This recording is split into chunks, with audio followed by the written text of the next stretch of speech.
오늘 함께 보실 말씀 우리 사도행전 19장 말씀입니다. 사도행전 19장 8절부터 20절까지 말씀입니다. 신약성경 220쪽에 있습니다. 사도행전 19장 8절부터 20절까지 말씀 우리 다 찾으셨으면 한 목소리로 같이 읽도록 하겠습니다. 바울이 회당에 들어가 석 달 동안 담대히 하나님 나라에 관하여 강론하며 권면하되 어떤 사람들은 마음이 굳어 순종하지 않고 무리 앞에서 이 도를 비방하거늘 바울이 그들을 떠나 제자들을 따로 세우고 두란노 서원에서 날마다 강론하니라. 2해 동안 이같이 하니 아시아에 사는 자는 유대인이나 헬라인이나 다 주의 말씀을 듣더라. 하나님이 바울의 손으로 놀라운 능력을 행하게 하시니 심지어 사람들이 바울의 몸에서 손수건이나 앞치마를 가져다가 병든 사람에게 얹으면 그 병이 떠나고 악귀도 나가더라. 이에 돌아다니며 마술하는 어떤 유대인들이 시험 삼아 악귀 들린 자들에게 주 예수의 이름을 불러 말하되 내가 바울이 전파하는 예수를 의지하여 너희에게 명하노라 하더라. 유대의 한 제사장 스게와의 7 아들도 이 일을 행하더니 악귀가 대답하여 이르되 내가 예수도 알고 바울도 알거니와 너희는 누구냐 하며 악귀 들린 사람이 그들에게 뛰어올라 눌러 이기니 그들이 상하여 벗은 몸으로 그 집에서 도망가는지라. 에베소에 사는 유대인과 헬라인들이 다 이 일을 알고 두려워하며 주 예수의 이름을 높이고 믿은 사람들이 많이 와서 자복하여 행한 일을 알리며 또 마술을 행하던 많은 사람이 그 책을 모아 가지고 와서 모든 사람 앞에서 불사르니 그 책값을 계산한 즉 은 5만이나 되더라. 이와 같이 주의 말씀이 힘이 있어 흥왕하여 세력을 얻으니라. 아멘. 네, 오늘 사도행전 19장 말씀 에베소에 있었던 이제 이야기를 같이 함께 나누도록 하겠습니다. 이 세 번째 이제 선교 여행 중인데 바울은 이 세 번째 선교 여행에 두 번째 선교 여행 때는 고린도에서 많이 머물면서 고린도라는 도시를 이제 이 본부처럼 또 이 선교의 중심지처럼 이제 오랫동안 사역을 했었는데 이제 3차 선교 여행 때는 에베소라는 도시에서 오랫동안 머물면서 이제 가르쳤습니다. 특별히 오늘 8절에서는 바울이 석 달 동안 먼저 회당에서 하나님 나라를 가르쳤다는 것을 말씀합니다. 바울은 늘 그렇듯이 먼저 회당에서 이제 복음을 전하는 일들이 바울의 선교 이제 방식이었죠. 3달 동안 보통은 이제 이 앞부분에서는 복음을 전했다 또는 이제 다른 이야기를 했는데 오늘은 이 하나님 나라를 가르쳤다라는 하나님 나라에 관하여 가르쳤다라는 것을 이야기해주고 있습니다. 그런데 이 하나님 나라에 대해서 가르쳤던 천국에 대해서 가르쳤던 이 바울의 가르침을 유대인들은 회당에 있는 사람들은 비방하고 받아들이질 않았죠. 그래서 바울은 회당에서 더 이상 복음을 전하지 못하고 두란노 서원이라는 곳에 가서 이제 복음을 전하기 시작합니다. 보통 이제 우리가 이 복음을 전하고 또 예수 이름을 전하고 이 하나님 나라를 이제 전하는 이 곳에서 이 석 달 동안이나 유대인 회당에서 복음을 하나님 나라를 전했는데 아무도 그 하나님 나라에 대해서 이 관심을 갖거나 그 하나님 나라에 대해서 받아들이는 사람이 아무도 없었습니다. 회당에서는 그저 열매 없이 나왔죠. 석 달 동안. 사실 뭐 적으면 적은 기간이고 많으면 많은 기간이지만 사실 바울에게 있어서는 제가 보기에는 많은 기간이거든요. 석 달인 한 도시에서 석 달이 있었다는 것은 이 석 달 동안 복음을 전했지만 아무도 받아들이는 이들이 없었다라는 것. 우리는 늘 바울이 전한 복음을 생각하면 막 도시가 들썩거리고 그리고 그 복음에 사람들이 막 열렬히 반응하고 그 교회가 없던 지역에 교회가 세워지는 것만 우리는 생각하지만 바울은 지난 아테네에서도 그렇듯이 이 바울이 전한 복음에는 반응하는 사람들이 많이 없었을 때도 있었고 또 하나도 없었을 때도 있었던, 어떻게 보면 개인적으로는 이 바울이 전한 선교 사역이 에베소를 베이스 캠프로 했었던 이 바울의 전략이 철저하게 실패했었던 것 같은 모습이 많이 보여집니다. 그러니까 상당히 바울도 이 전한 복음이 그렇게 영향력을 끼치지 못했었던 때도 상당히 많이 있었다는 것을 생각해 보면 우리에게도 위로가 될 뿐만 아니라 우리가 하는 이 우리의 인생 가운데서도 실패와 좌절들이라고 할 수 있을 만한 그런 결과물들이 우리에게 있을지라도 바울은 오늘 석 달 동안 유대인 회당에서 전했지만 아무도 듣지 않았던 이 바울의 사역들, 실패한 사역들 가운데서도 우리는 다시금 일어나서 소망을 얻을 수 있을 것 같습니다. 바울은 유대인 회당에서 더 이상 복음을 전하지 못하고 두란노 서원이라고 하는 당시에 이제 철학이나 이런 것들을 가르치고 서로 토론하는 강연장 같은 곳이었는데 이곳에 가서 이제 강론을 했습니다. 근데 이곳에서도 아마 단기간에는 이 효과를 얻거나 믿는 자를 발견하진 못했던 것 같아요. 오늘 본문에 보면은 10절에 보면 2해 동안 두란노 서원에서 날마다 강론을 했습니다. 3절 끝에 보면 9절 끝에 보면 바울이 두란노 서원에서 날마다 강론을 했습니다. 그런데 10절에 보면 2해 동안 이렇게 날마다 강론을 하니 아시아에 사는 사람들이 주의 말씀을 들었습니다. 즉 결과입니다. 2년 동안 날마다 쉬지 않고 강론한 결과가 주의 말씀을 듣기 시작한 겁니다. 그러니까 이것도 사실 2년이면은 결코 100번을 전한 거거든요. 100번이 아니 뭐예요? 일주일에 한 번만 전해도 100번인데 날마다 두란노 서원에서 강론을 했는데도 불구하고 당장의 열매가 없었습니다. 2년이 좋게 걸린 이후에야 유대인과 헬라인들이 주님의 말씀을 듣기 시작한 거죠. 그러니까 얼마나 꾸준히 그리고 얼마나 신실하게 그리고 이 주어진 결과와 상황에 흔들리지 않고 주어진 하나님 나라의 복음의 말씀의 소중함을 가지고 그 말씀을 날마다 강론했던 이 바울을 볼 수 있습니다. 안 그랬으면 아마 굉장히 조급하고 그리고 스스로 큰 열등감과 자괴감에 빠졌을 겁니다.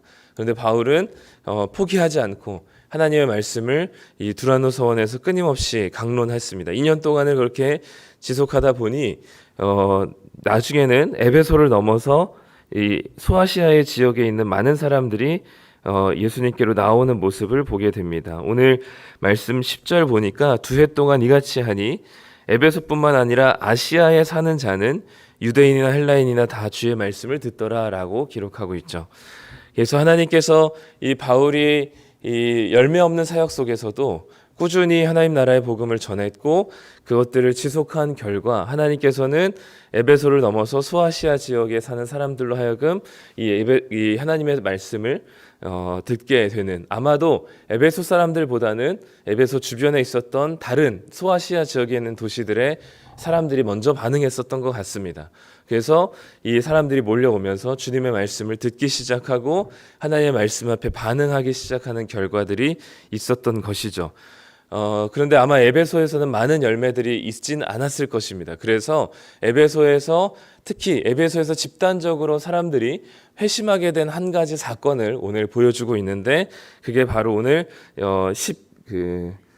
11절부터 20절까지 이야기입니다. 11절부터 보면 에베소는 사실 주술과 마법이 굉장히 발달했었던 도시입니다. 특히 아데미 여신이라고 하는 그 신전의 제사를 드리고 또 그 아데미 여신을 따르며 살아가는 사람들 중에, 그런 이제 그 신전의 제사장들 중에 마법과 이제 주술을 통해서 귀신을 쫓아내거나 질병을 고치는 일들을 많이 했었던 것 같아요. 그래서 그 도시에 이런 주술과 마법을 행했었던 사람들을 신봉하고 그리고 그 사람들을 따르던 그런 많은 사람들이 있었기 때문에 아마도 바울이 전했던 이 하나님 나라의 복음에 관심을 가지지 않았을 수 있습니다. 근데 그곳에서 하나님께서 하셨던, 바울을 통해서 하셨던 또 한 가지 말씀 사역뿐만 아니라 한 가지 더 한 것이 뭐냐면 바울의 손을 통해서 귀신을 쫓아내고 또 병든 사람을 낫게 하는 일들이었습니다. 11절에 보면 11절 12절에 보면 하나님이 바울의 손으로 놀라운 능력을 행하게 하셨는데 바울의 몸에서 손수건이나 앞치마를 가져다가 병든 사람에게 얹으면 그 병이 떠나가고 악귀도 나가는 것을 볼 수 있었습니다.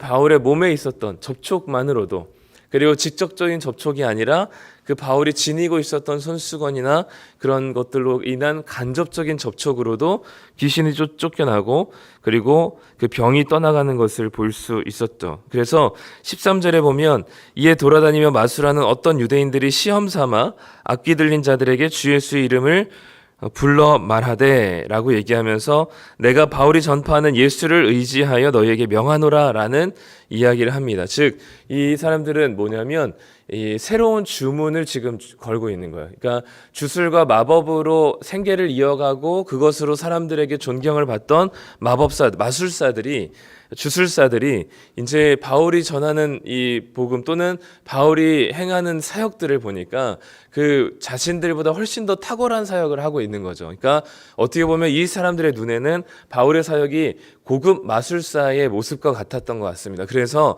바울의 그 사역들을 보면서 이 바울이 전하는 예수의 이름으로 이 너에게 명한다라는 이 말은 한 가지 주문 문구가 된 것이죠. 그래서 그들에게는 좀 더 강력하고 탁월한 주술 문구로서 이 문장을 사용했었던 것입니다.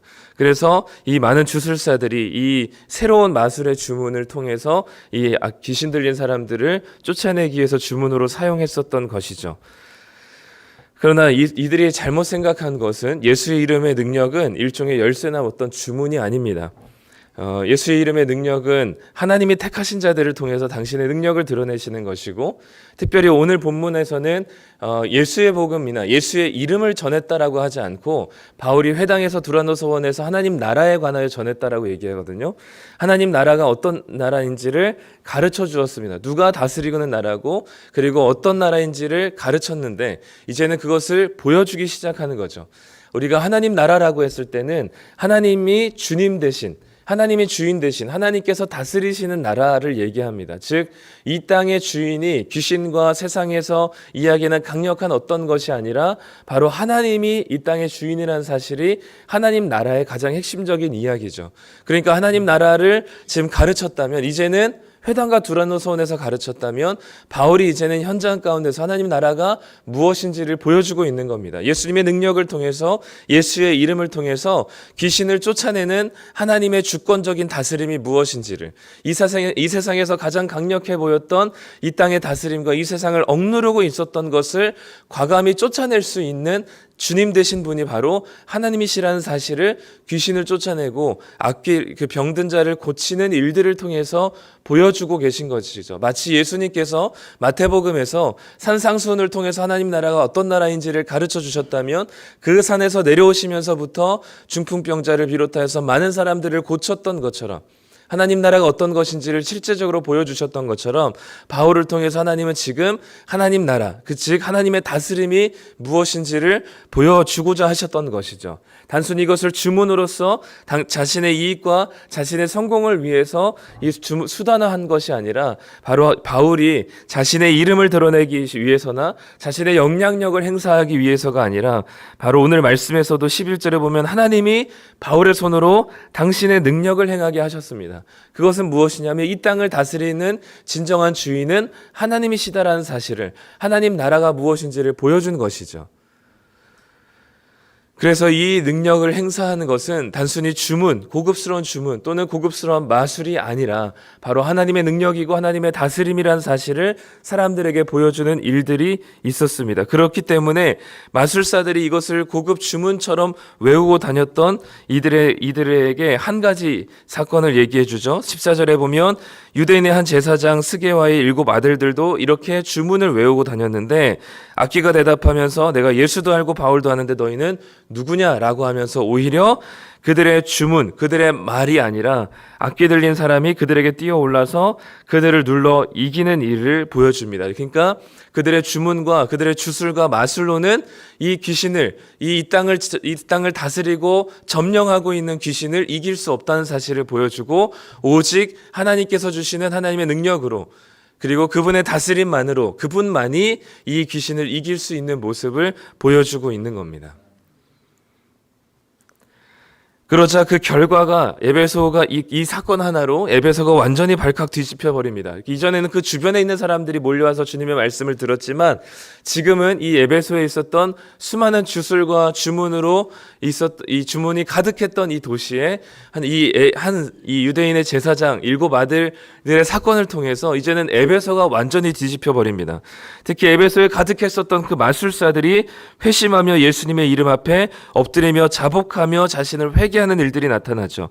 17절 18절에 보면 에베소에 사는 많은 사람들이 다 이 일을 듣고 두려워하여서 예수의 이름을 높이고, 18절에 보면 믿은 사람들이 많이 와서 자복하여 행한 일을 알리며, 19절에 또 마술을 행하던 많은 사람들이 그 책을 모아가지고 와서 모든 사람 앞에 불사르니 그 책값을 계산한즉 즉 5만이나 되더라 라고 얘기합니다. 바울을 특별한 마술사 정도로 치부해온 에베소 사람들이 이제는 두려움 가운데 그 바울이 전한 예수의 이름 앞에 엎드리게 됩니다. 자복하게 되고 회개하게 되고 자신의 지금까지 살아왔던 행한 일들을 고백하면서 알리게 되죠. 특별히 그 지역을 장악하고 있었던 마술사들이 자신의 책을 사람들 앞에서 불태우게 됩니다. 마술사가 마술책을 불사른다는 것, 수많은 주문들과 상황에 맞는 그 주문과 주술들이 적혀 있었던 그 마술책을 불사른다는 것은 자신의 생계수단을 포기하는 것과 같습니다. 그동안 마술에 의지해서 살아온 자신의 삶을 회개하고 청산하는 완전히 실제적인, 마치 예수님을 만났던 삭개오가 자신이 철저하게 의지해왔던 돈을 포기하며 그것을 돈을 내어주며 완전히 다른 삶의 방향으로 돌이킨 것처럼 평생 자신의 생계수단이었고 없으면 안 될 것 같았던 그 마술책들을 완전히 청산하고 불태우며 자신의 삶의 방향을 완전히 돌이키게 됩니다. 사회로부터, 사람들로부터 존중받고 존경받고 그리고 나름 사람들로부터 신의를 얻었던 그 마술사들이 이런 식으로 반응하게 되니까 에베소 도시가 완전히 뒤흔들리게 되었습니다. 당시 책은 지금 우리처럼 쉽게 구할 수 있는 것이 아니었습니다. 인쇄술이 있었던 게 아니었기 때문에 늘 다 필사였거든요. 그렇기 때문에 책은 늘 고가입니다. 근데 그 당시에 책은 고가여서 부자나 소장할 수 있었던 그 수많은 마술책들을 다 태워버렸죠. 그것을 누가는 오늘 은 5만이나 되었다라고 얘기합니다. 은 5만은 137명이 1년 동안 일해야 벌 수 있는 돈이니 어마어마한 돈이었습니다. 어마어마한 가치를 포기하고 그보다 더 좋은 가치, 더 뛰어난 가치였던 하나님 나라, 예수 그리스도의 복음을 받아들이는 이 마술사들의 모습을 보여주죠. 그리고 그 결과를 20절에서는 이렇게 이야기합니다. 이와 같이 주의 말씀이 힘이 있어 흥왕하여 세력을 얻으니라 라고 기록합니다. 다른 것에 힘이 있는 게 아닙니다. 말씀에 힘이 있다고.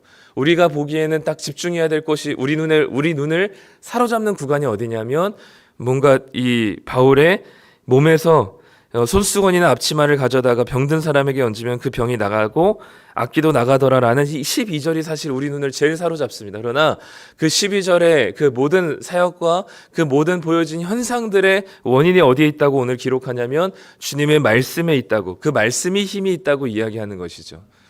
그렇기 때문에 바울이 가르쳤던 2년 석 달 동안 회당과 두라노선에서 가르쳤던 그 주의 말씀이 이제는 그 말씀이 힘이 있어서 하나님께서는 이 말씀을 통해서 이런 일들을 행하시고 하나님 나라의 능력이, 주권이 누구에게 있는지, 이 땅을 다스리는 분이 누구인지를 하나님은 바울이 전한 말씀을 통해서 드러내셨다라고 오늘 기록하고 있습니다. 특별히 그 말씀이 힘이 있어서 세력을 얻었다라고 기록하는데 이 세력을 얻었다라는 단어가 이스키오라고 하는 헬라어 단어인데요. 이 단어가 어디에 또 쓰였냐면 16절에 쓰였어요. 16절에 악귀 들린 사람이 그들에게 뛰어올라 눌러 이긴이라는 단어가 같은 단어입니다. 그러니까 사실 세상에 의지하는, 특히 에베소가 의지했었던 건 뭐였어요? 마술과 주문이죠. 그들의 평생 의지해 왔던 것으로 이 세상을 이기려고 했는데 절대로 이길 수가 없었습니다. 오히려 잡혀 먹었죠. 그런데 주님의 말씀이, 하나님의 다스림이 그 모든 귀신과 이 땅을 다스리고 있었던 것을 눌러 이길 수 있었습니다. 그렇기 때문에 우리가 지금 의지하고 있는 것, 우리가 지금 간절히 소망하고 있는 것, 내가 내 삶에 있어서 이것만 있으면 좋겠다라고 생각하는 그것만 가지면 우리가 이 세상을 성공적으로 살 수 있을 것 같고 이길 수 있을 것 같고 행복한 삶을 살 것 같지만 그것은 오히려 우리를 잡아먹게 하고 우리로 하여금 노예화시키는 일들을 하는 것뿐이죠. 우리는 오히려 주님의 말씀이 우리를 자유하게 하고 그 주님의 말씀이 이 세상을 더 성공적으로 살아가게 하고 하나님의 말씀이 우리로 하여금 하나님 나라와 그분의 다스림이 오히려 우리를 더 세상을 이기며 성공적으로 살아가게 하는 그 어떤 것에도 매이지 않고 자유롭게 살게 하는 놀라운 능력이 바로 주님의 말씀에 있음을 오늘 기록하고 있는 것이죠. 오늘은 많은 것들을 이야기할 수 있지만 우리가 한 가지로 집중한다면 이 에베소 사람들은 이 마술과 주술에 의지하고 의존하며 살아왔습니다. 그것이 그들의 삶의 전부였고 그것이 그들의 삶의 행복이었고 그것이 그들의 삶의 성공이었습니다. 지금도 우리는 예수님 믿는다고 하지만 여전히 우리가 의지해 오고 있는 것이 있을 겁니다. 우리 마음속에 이것만 없으면 이것이 사라진다면 불안하고 두려워할 만한 것 무언가가 있을 거고요. 예수님 믿고 의지한다고 하지만 우리가 예수님보다 훨씬 더 많이 의지하고 의존하는 사람이 있을 수 있고 어떤 대상이 있을 수 있고 어떤 것이 있을 수 있습니다. 그것이 우리의 우상이고 내 마음속에 해결되지 않은 우리 안에 진정한 이 자리 잡고 있는 우리의 의지하는 대상이죠. 예배하는 대상입니다. 그것이 무엇이 됐든 하나님께 고백하시길 소망하고요. 에베소 사람들이 그것을 의지하던 것들을 이 한 사건을 통해서 돌이키며 그들이 행했었던 것은 무엇이냐면 단순히 말로써 하나님 내가 잘못했습니다 하고 자복하는 것이 아니라 자신이 가지고 있었던 의지해 있었던 그 마술책들을 다 태워버리는 일들을 하게 되죠. 우리가 예수님을 의지한다고 했을 때 우리가 의지하는 그 모든 것들을 주님께 내어 놓아야 할 줄 알아야 합니다. 그것이 진정으로 우리가 하나님이 우리 주인 되었다라는 고백이고 그것의 모습인 것이죠. 여전히 우리가 예수님 믿는다고 하면서도 하나님이 우리의 주인이라고 고백하면서도 주님이라고 고백하면서도 그 의지하던 것들을 내려놓지 않는 이상 우리는 여전히 그 의지하는 것들에 계속 매여서 거기에 눌려서 그것을 추구하며 살아가게 될 것이고 거기에는 결코 하나님이 주시는 자유가 없을 것입니다. 주님의 말씀만이 그 모든 것을 이겨서 우리로 하여금 진정한 자유를 주시고 하나님 앞에서 행복하고 성공적인 인생으로 살아가게 할 것이죠. 그렇기 때문에 우리가 의지하고 또 우리를 사로잡고 있는 그것이 무엇이 되었든 하나님께 고백하며 그것을 청산할 수 있기를 소망합니다. 그래서 이제는 진정으로 예수님이 우리의 주님 되시고 하나님만이 우리의 의지할 분이시며 하나님을 신뢰하시며 진정한 회개와 돌이킴 속에서 하나님 나라를 누리시며 그분의 다스림 속에서 자유하며 행복하며 그렇게 오늘 하루를 하나님 안에서 살아가는 주님의 백성 되시기를 간절히 소망합니다. 기도하겠습니다. 하나님 감사합니다. 오늘 말씀을 통해서 다시 한번 우리가 의지하고 의존하던 것들을 생각합니다. 하나님 에베소 사람들이 주문과 주술에 의지하여 살았던 것처럼 마술사들을 존경하며 살았던 것처럼 그들의 의지했었던 것이 마술과 주술이었던 것처럼 하나님 오늘도 우리는 무언가를 의지하며 살아가고 있습니다. 우리가 의지하고 예배하고 쫓아가고 있는 대상 저것만 있으면 좋겠다라고 생각하고 이것만 사라지면 살 수 없을 것만 같은 두려움이 빠진다면 하나님 우리가 의지해오던 그것들을 주님 앞에 내려놓고 자복하며 그것들을 주님께 고백하길 소망합니다. 더불어 우리의 말로만 그것을 고백할 뿐만 아니라 실제적으로 우리의 삶이 하나님이 우리의 주인 된 삶으로 돌아서기를 소망합니다. 하나님 우리가 의지해오던 것들을 과감히 포기하며 살아가는 삶의 선택들이 있게 하여 주시고 주님을 진정으로 의지하며 하나님 말씀을 붙들며 살아갈 때 이 세상에서 우리가 누리려고 했었던 의지해왔던 것들에 매이지 않고 하나님 말씀 안에서 자유하며 주님의 말씀대로 성공적으로 행복한 삶을 살 수 있도록 하나님 오늘 하루도 우리의 주인 되어주시고 우리의 삶을 주님께서 주관하셔 주시며 하나님을 철저히 의존하고 의지하는 삶 되게 하여 주시옵소서. 그래서 하나님 나라의 백성으로서 이 땅에서부터 주님의 통치와 다스림 속에서 하나님 나라를 경험하며 오늘도 주님의 말씀에 순종할 줄 아는 자 되게 하여 주시고 하나님 나라가 무엇인지를 이 땅에서부터 경험하는 하나님의 백성들 되게 하여 주시옵소서. 감사드리며 예수님의 이름으로 기도드립니다. 아멘.